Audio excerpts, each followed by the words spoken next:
இன்றைக்கி காலையிலேயே வீட்டுக்கு பின்னாடி ஒரு மாங்காய் மரம் இருக்குங்க. இது ரொம்ப ரொம்ப ஸ்பெஷலான ஒரு மரங்க. இந்த மரத்தில் அப்படி என்ன இருக்குன்னா, இந்த மரம் பேர் பார்த்திங்கன்னா ஆப்பிள் மாங்காய் மரம்னு நாங்கள் சொல்லுவோம். இதில் இருக்கக்கூடிய காயெல்லாம் பார்த்திங்கன்னா நல்லா குண்டு குண்டாக அழகாக இருக்கும். காயாக இருக்கும்போது சாப்பிட்டோம்னா வெள்ளரிக்காய் மாதிரி இருக்கும். பழுத்து சாப்பிட்டா அவ்வளோ டேஸ்ட்டாக இருக்கும். நிறைய பேருக்கு வந்து இந்த பழம் ரொம்ப பிடிக்கும். அதனால் வந்து கேட்டு கேட்டு பறிச்சுட்டு போவாங்க. ஃபாரின் போகிறவங்கெல்லாம் வேணும்னு சொல்லிட்டு கேட்டு இதை வந்து எடுத்துகிட்டு போவாங்க. நிறைய பேர் ஊருக்கெல்லாம் போகும்போது ஆப்பிள் மாங்காய் இருக்கான்னு என்னையே கேட்பாங்க. ஏன்னா அது ஒரு வாட்டி சாப்பிட்டவங்க திரும்ப திரும்ப இந்த மாங்காய் கேட்டுகிட்டே இருப்பாங்க. அவ்வளோ ஃபேன்ஸ் இந்த மரத்துக்கு இருக்காங்க.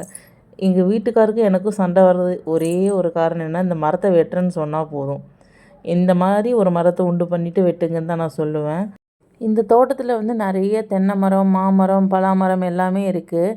எல்லாமே நம் முன்னோர்கள் வந்து நமக்கு வரக்கூடிய அடுத்த தலைமுறை வந்து இதெல்லாம் வந்து சாப்பிடணும், நல்லா இருக்கணும்னு நினச்சி எல்லாமே நமக்காக விட்டுட்டு போயிருக்காங்க. அது நம்ம காசு கொடுத்தாலும், பல லட்சம் கொடுத்தாலும் ஒரு மரத்தை உங்களால் அட் அ டைமில் உருவாக்க முடியாது இல்லையா?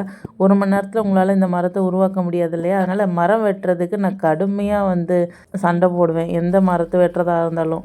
அதை வெட்டுறதுக்கு நமக்கு எந்த உரிமையுமே இல்லை. அப்படி நம்ம வெட்டுற சூழல் வந்தாலும் அதே மாதிரி நிறைய மரத்தை உண்டு பண்ணிட்டு தான் வெட்டணும் அப்படிங்கிறது என்னோடய கொள்கை.